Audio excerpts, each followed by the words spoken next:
40% des constructeurs européens ont dissimulé leurs vraies statistiques de panne en 2025. Les rappels ont explosé de 180% sur certaines marques, pendant que les services marketing continuaient de vendre du rêve technologique. Derrière cette catastrophe se cache une mécanique perverse. Plus les normes CO2 se durcissent, plus les constructeurs précipitent des technologies mal finalisées sur le marché. Ce classement dévoile les marques qui sacrifient votre fiabilité pour éviter les amendes de Bruxelles.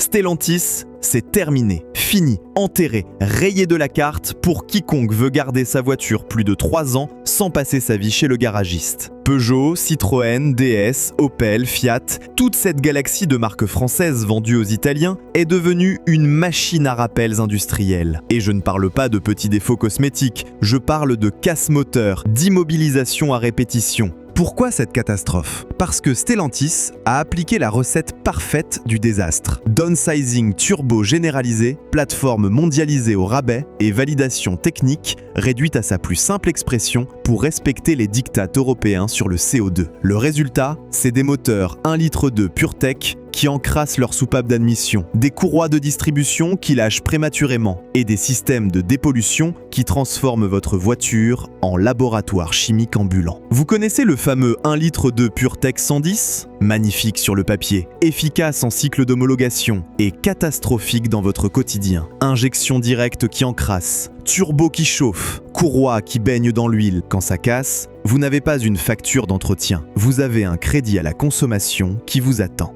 Et le pire, c'est que les garagistes vous le confirmeront. Mon Dieu, les rappels. Stellantis détient désormais le record européen des campagnes de rappel sur les 3 dernières années. Quand un constructeur automobile rappelle ses voitures massivement, ça veut dire une chose très simple. Il a sorti des produits défaillants. Pas de mauvaise interprétation possible, pas d'excuses techniques valables. Défaillant, un point c'est tout. Le piège pour le consommateur français, c'est que ces voitures restent attractives à l'achat. Prix compétitif, équipement séduisant, design plaisant, mais derrière cette façade commerciale se cache une réalité industrielle terrifiante.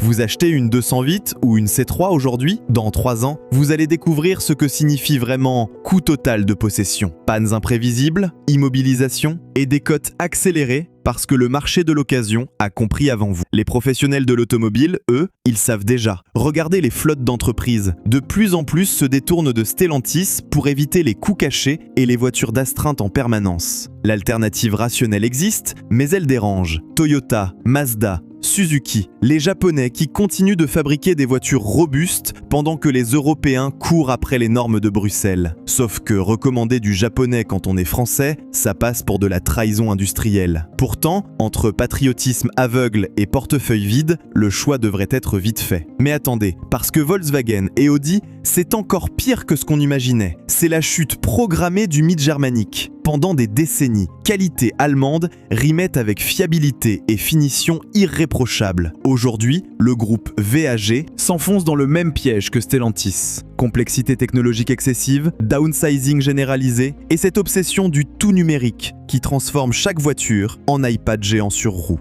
Les boîtes DSG, symbole de cette dérive technologique. Révolutionnaire sur le papier, elles promettaient les avantages du manuel avec le confort de l'automatique. En réalité, elles ont créé une nouvelle catégorie de panne, embrayage qui grille prématurément, mécatronique qui lâche sans prévenir et facture d'entretien qui rivalise avec le prix d'une voiture d'occasion. Vous savez combien coûte une DSG qui lâche ? 3 000 à 5 000 € minimum qui sortent direct de votre compte. Et encore, on parle du tarif constructeur, parce que chez certains réparateurs indépendants, vous pouvez ajouter 50% de plus. Mais le pire avec VAG, c'est l'empilement technologique délirant. Cockpit digital, virtual cockpit, infotainment. Votre Golf ne démarre plus? Ce n'est plus un problème mécanique simple, c'est un diagnostic informatique qui peut révéler n'importe quoi. Module défaillant, mise à jour logicielle foireuse, capteur fantaisiste qui coûte une fortune et qu'il faut commander spécialement, et cette manie du tout tactile. Fini les boutons physiques fiables, place aux surfaces tactiles capricieuses. Vous voulez régler la climatisation? Il faut naviguer dans 3 menus différents. La radio grésille? Ce n'est plus un souci d'antenne, c'est peut-être le système complet qu'il faut changer pour 2 000 € minimum. L'ergonomie massacrée au nom du prétendu modernisme. Vous conduisez sur autoroute, il fait chaud, vous voulez baisser la clim, et là, vous devez quitter la route des yeux pendant 10 secondes pour naviguer dans les menus. Sécuritaire? Vraiment? Le consommateur se retrouve piégé.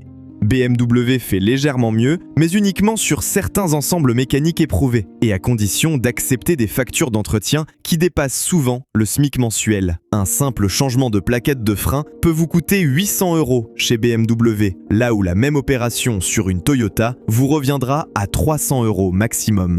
Tesla va vous achever. C'est l'effondrement le plus spectaculaire de ces dernières années. Hier encore, adulée comme le futur de l'automobile, la marque californienne révèle aujourd'hui ses vraies limites. Qualité d'assemblage inégale, finition perfectible et surtout cette dépendance totale au tout électrique qui en fait une bombe à retardement financière qui va exploser dans votre garage. Parce que le vrai problème de Tesla, ce ne sont pas les quelques défauts de jeunesse qu'on peut pardonner à une marque.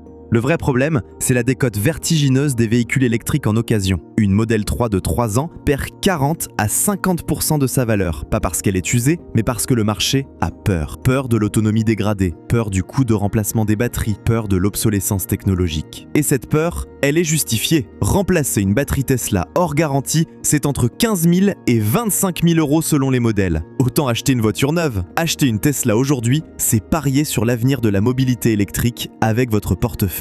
Si vous gagnez, bravo. Si vous perdez, vous découvrirez ce que signifie piège financier. Une voiture qui fonctionne parfaitement, mais qui ne vaut plus rien sur le marché de l'occasion. Sans compter les irritants du quotidien. L'ergonomie sacrifiée sur l'autel de la disruption technologique. Vous voulez ouvrir la boîte à gants? Il faut passer par l'écran. Régler les rétroviseurs? Écran encore. Et quand il fait moins 10 degrés Celsius et que l'écran met 30 secondes à s'allumer, vous comprenez vite les limites du concept. Et pendant que les constructeurs européens s'auto-détruisent en courant après les diktats de Bruxelles, pendant que Tesla jongle avec ses promesses futuristes, les marques chinoises débarquent en force, avec leurs armes de destruction industrielle massive, MG, BYD et toute cette armée de constructeurs subventionnés par Pékin. Le piège est énorme. Ces voitures chinoises arrivent avec des prix cassés, des équipements pléthoriques et des garanties alléchantes. Mais derrière cette offensive commerciale se cache une stratégie géopolitique redoutable. Tuer l'industrie automobile européenne pour créer une dépendance totale aux batteries chinoises. C'est du dumping industriel déguisé en innovation écologique. Vous achetez une MG4 parce qu'elle coûte 15 000 € de moins qu'une Golf? Parfait. Mais dans 5 ans, quand il faudra remplacer la batterie, vous découvrirez que cette pièce vient exclusivement de Chine, qu'elle coûte plus cher que la valeur résiduelle de votre voiture et que votre constructeur européen n'est qu'un importateur déguisé. Et en cas de conflit commercial avec la Chine, vous vous retrouvez avec une voiture impossible à réparer. Brillant! C'est exactement le même piège que le pétrole dans les années 70. On vous vend de la dépendance énergétique déguisée en innovation technologique. On devient dépendant des batteries chinoises. Et contrairement au pétrole qu'on peut acheter partout, les batteries, elles viennent majoritairement d'un seul pays. Heureusement, il reste 3 marques qui résistent encore à ce naufrage généralisé. Si vous cherchez des alternatives fiables sur ce champ de ruines qu'est devenu le marché automobile européen, il faut regarder vers l'Est, du côté du Japon. Toyota reste la référence absolue en matière de fiabilité, grâce à une philosophie industrielle qui privilégie la robustesse à long terme sur l'innovation à tout prix. Leur système hybride HSD a maintenant plus de 20 ans de recul. Il est éprouvé, fiabilisé et surtout compréhensible. Un moteur essence atmosphérique couplé à un moteur électrique, une transmission CVT simplifiée, pas de turbo capricieux, pas de boîte robotisée fragile. Ça marche, ça dure, ça se répare. Un Prius qui dépasse les 500 000 km, c'est monnaie courante. Essayez donc de faire pareil avec un 1,2 litre PureTech ou une DSG. Mazda suit la même logique, avec une approche encore plus puriste. Leur moteur Skyactiv privilégie l'optimisation mécanique à la suralimentation artificielle. Résultat, des blocs atmosphériques qui montent dans les tours, consomment raisonnablement et surtout ne tombent pas en panne tous les 80 000 km. Leur 2 litres Skyactiv G, c'est de la mécanique à l'ancienne, fiable, endurante, réparable partout. Suzuki, c'est l'autre bonne surprise japonaise. Des voitures légères, simples, fiables et abordables. Pas de sophistication inutile, pas d'écran partout, pas de gadgets électroniques douteux. Juste des voitures qui fonctionnent, point final. Leur Swift ou leur Vitara, c'est du basique efficace qui vous emmènera au bout du monde sans broncher. Et quand ça casse, ce qui est rare, vous trouvez les pièces partout et n'importe quel garagiste peut réparer. Mais recommander du japonais aujourd'hui, c'est presque un acte de résistance industrielle, parce que ces constructeurs appliquent encore les recettes d'avant. Validation longue, composants éprouvés, philosophie du « ça doit marcher dans 10 ans ». Tout le contraire de l'industrie européenne actuelle, qui sort des voitures conformes aux normes, mais pas forcément fiables dans la durée. Et si vous voulez rester dans l'écosystème français coûte que coûte, il reste Dacia. Pas glamour, pas sophistiqué, mais honnête dans ses limites. Dacia ne vous promet pas la lune, ne vous survend pas des technologies futuristes, et livre des voitures simples à des prix cohérents avec leurs prestations. Une Duster, c'est de la robustesse roumaine. Ça ne paie pas de mine, mais ça tient la route. Le secret de Dacia, c'est l'anti-gadget absolu. Des moteurs éprouvés, des boîtes manuelles fiables, des équipements fonctionnels sans sophistication excessive. Vous savez exactement ce que vous achetez, et surtout ce que vous risquez de réparer. Pas de mauvaises surprises, pas de technologie expérimentale, juste du transport automobile basique, mais efficace. Attention quand même, Dacia n'échappe pas complètement à la dérive moderne, et certains de leurs petits blocs turbo peuvent réserver des surprises. Mais globalement, c'est infiniment plus franc que la plupart des marques premium qui vous vendent de la complexité déguisée en innovation. Avec Dacia au moins, vous n'êtes pas surpris. C'est simple, c'est pas cher, et ça marche. Pour comprendre pourquoi on en est arrivé là, il faut remonter à la source du mal, les dictats européens sur les émissions de CO2. Bruxelles a imposé des normes si drastiques que les constructeurs n'ont plus le choix. Ils doivent sortir des voitures qui respectent les cycles d'homologation, même si ça compromet la fiabilité à long terme. Et tant pis pour le consommateur qui découvrira les problèmes 3 ans plus tard. Résultat, downsizing généralisé pour réduire les émissions officielles, même si ça signifie des moteurs sous-dimensionnés qui forcent en permanence. Hybridation complexe pour gagner quelques grammes de CO2 au cycle, même si ça multiplie les sources de panne par 3. Système anti-pollution sophistiqué qui transforme chaque échappement en laboratoire chimique miniature, bourré de capteurs qui peuvent lâcher à tout moment. Le consommateur récupère des voitures propres sur le papier, mais fragiles dans la réalité. Et quand ça casse, c'est lui qui paie la facture de réparation, l'immobilisation prolongée et la décote accélérée parce que le marché de l'occasion a compris que ces nouvelles générations de moteurs sont des pièges techniques. La fameuse norme Euro 6D, c'est magnifique écologiquement, mais techniquement, c'est un cauchemar de complexité. L'arnaque AdBlue sur les diesels récents illustre parfaitement cette dérive. Un système anti-pollution obligatoire qui génère plus de pannes que la pollution qu'il est censé traiter. Pompe AdBlue lâche, injecteur qui se bouche, cristallisation qui paralyse tout le système, et à chaque fois, c'est immobilisation garantie et facture salée. Le diesel moderne n'est plus le diesel robuste d'avant. C'est devenu une usine à gaz anti-pollution qui peut vous lâcher à tout moment, et interdiction de rouler sans, sinon c'est mode dégradé immédiat. Cette course à la complication technologique a un autre effet pervers. Elle transforme chaque voiture en piège financier potentiel. Plus il y a d'électronique, plus il y a de sources de panne imprévisibles, plus il y a de capteurs, plus il y a de risques de défaillance aléatoire. Votre ancienne Clio de 2005 avait peut-être 10 capteurs. Votre nouvelle Clio en a plus de 50. 50 sources de panne potentielles. Votre voiture ne démarre plus? Ce n'est plus un problème de batterie ou de démarreur qu'on diagnostique en 5 minutes.